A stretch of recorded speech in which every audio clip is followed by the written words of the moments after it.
Ron Ames, producer and founder for the Modern Film Consortium. One.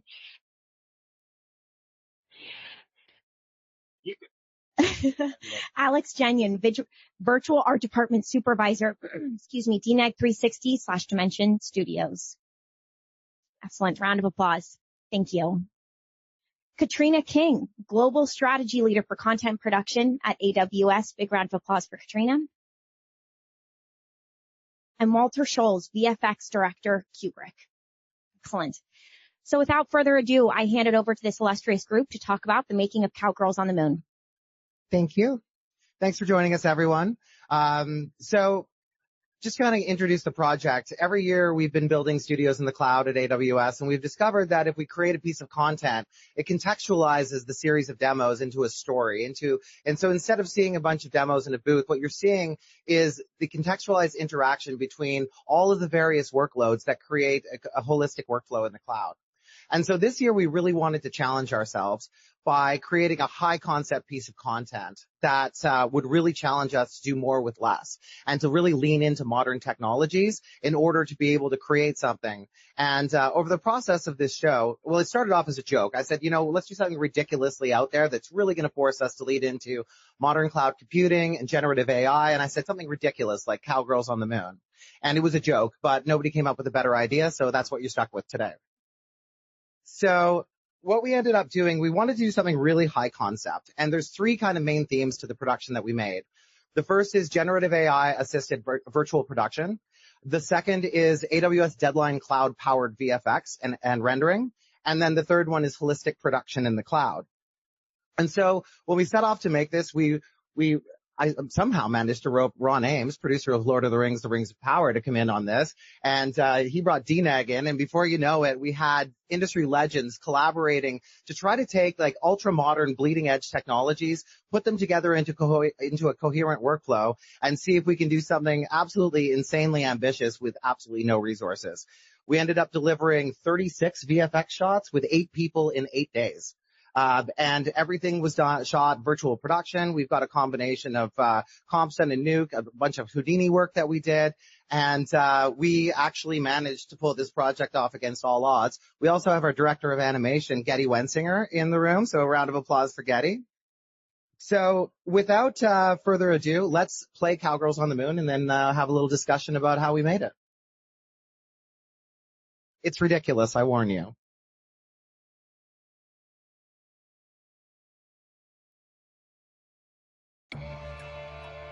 In a world where space cowgirls rule the lunar frontier, one group of fearless women blaze a cosmic trail in the moon dust like no other. Armed with laser lassos, bionic unicorns, and a passion for bedazzling the unknown, they patrol the ranges of Mare Tranquility, the moon, in search of adventure and cosmic justice. And just maybe a little more zero-gravity hairspray. Ride the cosmic waves of style with zero-gravity hairspray.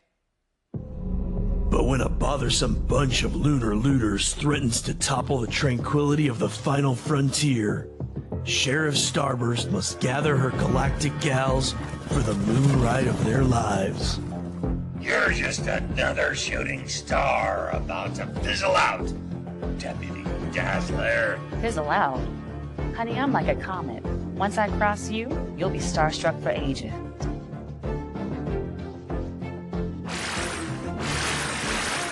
From the creators of The Little Green Sheriff and Galactic Gidea comes an epic tale of courage, grit, and a whole lot of cosmic cowgirl sass.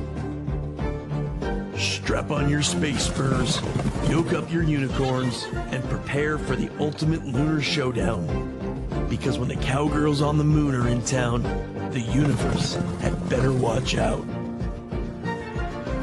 Cowgirls on the Moon. Yeehaw to the stars and beyond. So we chose to do a movie trailer because the theme of for AWS this year is Newsroom in the Cloud. So we chose to do a trailer so that it could play in the commercial breaks of our live news broadcast every morning. So let's start with you, Ron. you produced Lord of the Rings of Power, obviously a little cable access show. So what made you interested in this project? And can you tell us a little bit about what the Modern Film Consortium does? Absolutely. So I am extremely proud of being one of the executive producers on this production. And when Katrina called us, Jesse and I were sitting there, and we got a phone call, and Katrina said, well, we have a production that we're about to shoot. In fact, we're shooting right now.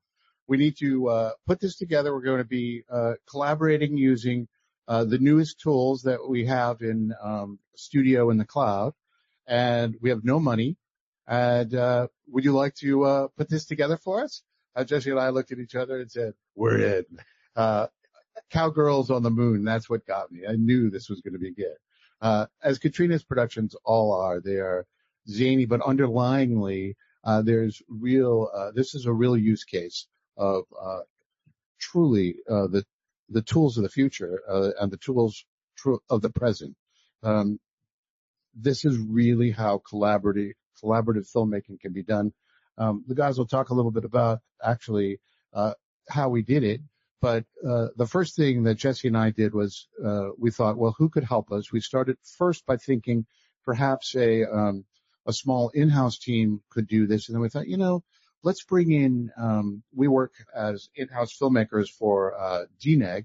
We thought, let's bring in the DNEG team that is responsible for virtual production in London and see if they'd be interested in. They were already moving to cloud-based production, and they said it would be great to play with the tools. So they were in, and that sealed the deal, and here we are. And we had a lot of fun doing it, too. So, AJ, it was such an honor to work with you in DNEG. You came into the project fast and furious. So we were originally, when we realized we needed a lot more help, Ron reached out to DNEG, Dimension Studios. And so you came in fast and furious, like the day in between production and post. So can you tell us a little bit about the experience of getting up and running?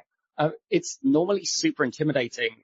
When I'm supervising a show, onboarding a crew is normally terrifying. You have to put in a whole bunch of tickets. It goes in a Jira queue. It doesn't get looked at for 3 days. Maybe you get some credentials the next week.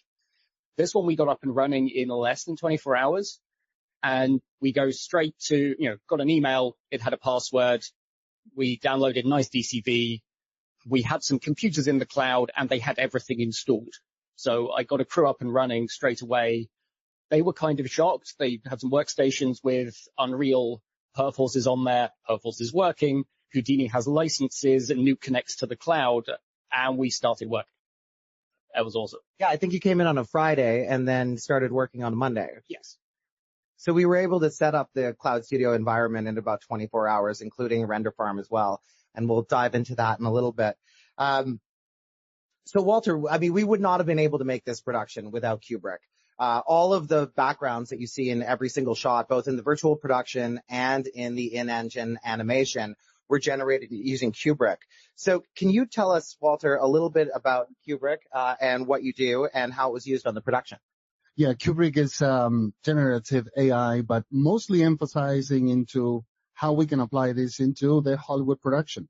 Other generative AIs have tools, free tools out there without any guidance, any tutorials, and how do you use this? It looks great on that image, but how do you make that into a believable environment that you can navigate through somehow or create some kind of a scene that makes sense? So in Cuebric, we specialize that. I have the best job possible because I'm having to invent ways of applying these flat images, segmenting them with the tools for Cuebric, and then integrating that into a believable environment that you can trace or create your own scene. One thing I wanted to mention, though, people that are not in the visual effects industry, they just heard DNEG. DNEG is Double Negative, is one of the top 5 studios in the world that does this. And obviously, we are very proud to be working with them. And also the fact that our environments work perfectly well. We had one meeting, and then we were off running. It's been great. And it was such a pleasure to work with you. We'll do a little deeper dive into Cuebric's technology and how we used it in a moment. But Ron, let's kind of take a step back. So you and the Modern Film Consortium work to enable filmmakers to be able to migrate to the cloud and using the most modern tools in the world. So tell us a little bit about how you work to empower filmmakers to embrace new technologies. The challenge of adoption is really one of the greatest challenges we have. You're not suggesting the industry is reluctant for change, are you? No, not at all. Petrified, I think, would be the word, not reluctant. The notion that we've done it before this way, or we have investment in a certain infrastructure, it really is one of the impediments to moving forward. And on Rings of Power, the great good fortune we had was we had a team that and producers who and Amazon and AWS supporting us to not say, well, we'll do what we've done before. We're going to try new stuff. If it doesn't work, we're not going to give up. We're going to make it work and make it work in a way that actually has benefits. So once we saw the efficiencies, the creative possibilities, and truly the collaborative power of breaking down siloed walls of the traditional ways we've been working, we realized that this had a great value. So we decided that that was going to be our mission, and that's what we were going to do. And people are really interested. We're at an inflection point where the business is changing so rapidly. How do we do things? How do we do things efficiently? And how do we actually take these tools and make art?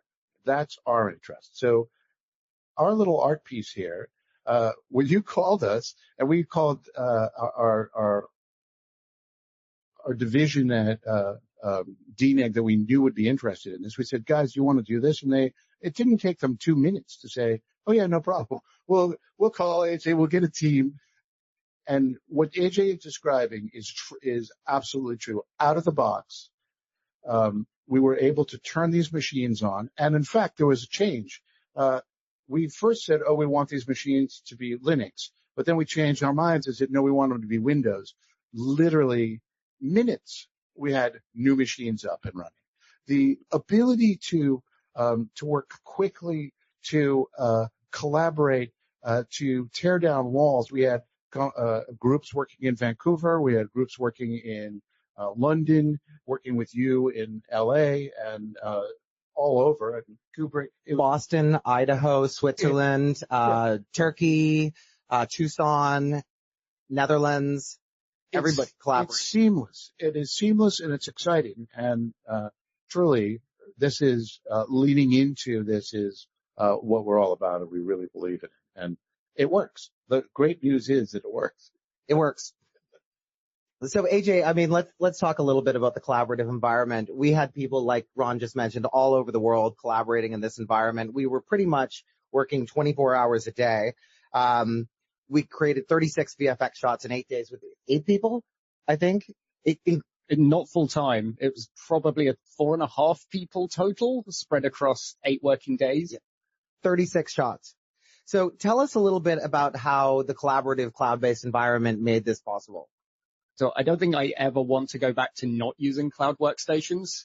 In Vancouver, we have a small team that works very commonly with London, and they're described, I think, in a good way as the overnight elves. So what always used to happen is London would get to the end of their day, they wouldn't have finished because it's VFX. Of course you haven't finished. And then they would slam a ton of overtime. Well, now they don't have to because I have a call with them at the end of their day, right at the beginning of my day on the West Coast, and we just take over the work wherever they put it down. And because these were cloud workstations and the ping to London was 160-ish milliseconds through nice DCV, that's workable. A couple of times I didn't even transfer the work over to the West Coast. I just took over the workstation in London and carried on working for the remainder of our day. So yeah, we just got to roll straight on with the crew. We could have rolled on to another team in APAC and done actual 24 hours, but we kind of cut it at maybe 18. But no, it's very efficient, and I do not want to go back. I just want to say we talked to the producers this morning, and it was in London, and they said that it was like a submarine. One group would finish work, say their day is done, and the next group would pick up on the same machines, on the same boxes, and the availability of having all of the assets in a single place with no upload, download, none of that required, made it just totally seamless. It really was amazing. It aligns with the Movie Labs. I mean, we're basically now talking about Movie Labs principle. So the production itself aligns with 5 principles of the Movie Labs 2030 vision. In late 2022, we did another production that was showcased by the Movie Labs Showcase program for 5 principles of the Movie Labs 2030 vision, 1, 2, 3, 6, and 10. 1 being assets are ingested straight to the cloud, 2 being applications come to the content, 3, propagation of assets is a publish function, 6 is universal authentication, and 10 being a real-time feedback. And so we were able to showcase these 5 principles again using this production. So it's very much in alignment with those principles, what you were just saying. The other thing that was interesting that we did is we used generative AI almost throughout this entire project. At AWS, we believe very strongly in the responsible use of generative AI. So we used applications that allowed the artists to work more efficiently and to offload the mundane technical aspects. So we used, like for instance, we used Runway for a bunch of concept art. We created some storyboards and we used some very, very lightweight graphic design, like the spray can that you see. Some of those graphics were created using Runway. We ended up using, we used Filmlight during the color correction process, used 3 different Gen AI tools, 1 for rotoscoping, 1 for facial recognition, so that you can do a grade on skin tones in the face of an actor, and then it recognizes that actor throughout the production and then can automatically apply that grade to the other shots within the production. They did automated rotoscoping, and they have an ML tool for doing retiming of shots, and we needed to use that a little bit throughout the process. One of the interesting applications of Gen AI we use, our microphone died on set. So the shot of Deputy Dazzler when she says, "Honey, I'm like a comet," that was actually shot using the Red Camera onboard microphone, and you can probably imagine how that sounds. So we used Adobe Premiere's enhanced speech tool, and it completely rebuilt the dialogue track as if it was recorded on an ADR session, using completely Gen AI. And the amount of time that saved us of having not to go into an ADR session was incredible. But then, I mean, the real application of Gen AI in this was our use of Cuebric. So, Walter, let's dive a little bit into kind of like what Cuebric generates, how it imports into Unreal, and how your technology works. Yeah, basically, there are different models that you can utilize from science fiction to classic and also the standard. But right off the bat, what I've always noticed, even before I came into Cuebric, is I was trying all the other Midjourney, DALL-E tools out there, and you always have this fantastic look that doesn't really look realistic. With Cuebric, you type 4 words and you get something that looks like a photo. Very, very believable. So then from there, you start segmenting, and Cuebric is able to detect what objects are in different distances. So you're allowed to segment those foreground, midground, and background, and anything in between that you feel like it's going to be useful into layers. You bring that into Unreal Engine, and you have to be a little bit creative on, depending on what type of environment, you can use a curve stage, or you can use some kind of a flat plane, depending on what you have there. One of the recent tools integrations that we've had are the depth maps, where depth maps create that displacement that you need in order to make a slope, an actual slope in 3D space. And beyond that, we also have it utilizing in this case, but in virtual production. In this case, we entirely created the environment with a few iterations, and there were some things that they loved the environment, but there were a couple of things that we wanted to change. With our in-painting tools, we were able to remove all those objects that we didn't want in that particular environment without touching anything else. So you do have that consistency by being able to work locally in any part of the image. And what's really exciting is, so once Cuebric exports it, we have these different layers, and then they're presented in Unreal, so that as we move the camera and the camera tracking on the volume, we get parallax, and you can see it very much appears photorealistically. We're showing it in the AWS booth, so I invite you all to come by and see it after this. AJ, so as we were talking about, we used a whole bunch of kind of new tools. On April 2nd, we released AWS Deadline Cloud, which is our new render as a service product. Do you want to talk a little bit about how the experience of working with Deadline Cloud was? So just like the software was installed for us, both Nuke and Houdini had the plugin already there. So there was a node or a ROP, depending which one you're in, that talked to the cloud. I mean, it was awesome. It just removed all the barriers to going to get licenses, partition it out, guess how many machines you were going to need, make sure that you have the licenses lined up, which you never do, and then get shouted at for going over budget by your producer. We just cranked up. I think we did 12. We didn't need more than that, but we did 12 in the cloud. They were just ready to go. And we ran Deadline Cloud from both Nuke and Houdini. So, yeah, love it. So Deadline Cloud, for those of you who don't know, it's our new renders as service product. It has, we spun up our render farm in a matter of minutes. And we had DNEG up and running, the full studio in the cloud and the render farm as well. It's got some interesting features. It's got open APIs, so you can integrate it into your own applications. For spitting up a new render farm, you can do it in a matter of minutes. But we also released open job description, which allows us to create a translation layer to be able to integrate existing infrastructure into Deadline Cloud. So if you already have a render farm using open job description, you can burst into the cloud very, very easily and get up and running with Deadline Cloud. They're a very responsive team. We did run into a couple of just pre-production bugs. They fixed it for us kind of live in production, which was kind of impressive. And I guess you're welcome. The thing's battle tested. We've used it and they're now fixed. So, Ron, let's come back to you for a minute. You're a filmmaker who really leads into modern technologies. So for filmmakers who are looking to kind of embrace the variety of new technologies that we see here at the show, what advice do you give, and what closing thoughts do you have for the community? So I think really we are in the most, I've been involved in filmmaking for a long time, and I can say that we are at the most exciting time I've ever experienced in actually being able to tell stories, any kind of story, in the most magnificent ways. And I think the challenge is the wise use of this technology. How can it help us to break down silos, to collaborate, to make better art? And I think really what this is proving, and while this is a small effort, but done in a really interesting and collaborative way, very efficiently, and it does tell a story, and it's fun, and it's funny, and it's really important, because underlyingly it is how work should be done. What is being described, and we talked to the artists who worked on this, there was zero pain in the ass. There was zero challenges. They could use their own widgets and the things that they like to use in their machines, and absolutely transparently be able to work in the cloud.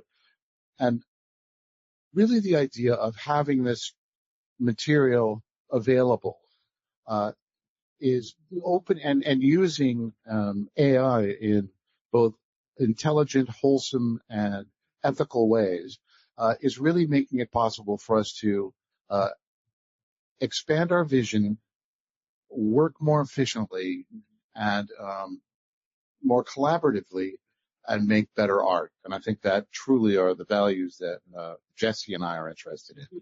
Love being, I have to mention my partner, Jesse. Yeah, let's do a call out to Jesse Kobayashi, who is another executive producer who helped us with the project. Yeah, so this is the real deal. And this is not some promotional thing. We really use these tools, and they work. So one of the interesting things is, like I said, the entire production of Cowgirls on the Moon is in the AWS booth. You can take a tour of the editorial workstations, the VFX workstations. The render farm is in there. We've got our cloud studio management. All of the tools that we use are in the booth, and they're actually hosting the real projects that the artist used. So if you want to see a cloud studio in action, you can come and actually put your hands on the keyboard and actually experience these. You didn't tell me people would dig around in my Nuke scripts. That's somewhat embarrassing. One thing I do want to say in closing is that the studio in the cloud that we built, AWS and Slalom are working to automate the deployment of a studio in the cloud. Michael Voss here is from Slalom. And so what we're doing is we're working to automate the deployment of a studio in the cloud. And not only that, we're creating a framework to be able to integrate not only AWS services, but also partner offerings, so that as customers are making this migration to the cloud, they're able to easily choose automated integration points, selecting from AWS services and partner offerings. And it really allows us to achieve process, operational, and ultimately cost efficiencies in building a studio in the cloud. So if you're a customer that's interested in studio in the cloud, come visit us and see what we've got going on in the AWS booth. And if you're a partner interested in potentially integrating with this new initiative, I welcome you to come and talk to us, and we can set up a time to talk about that. So I think we're right about at time here. So thank you all for joining us. Ladies and gentlemen, Ron Ames, Alex Janyan, and Walter Schultz. Awesome. And we're right about on time. Thanks all for joining us.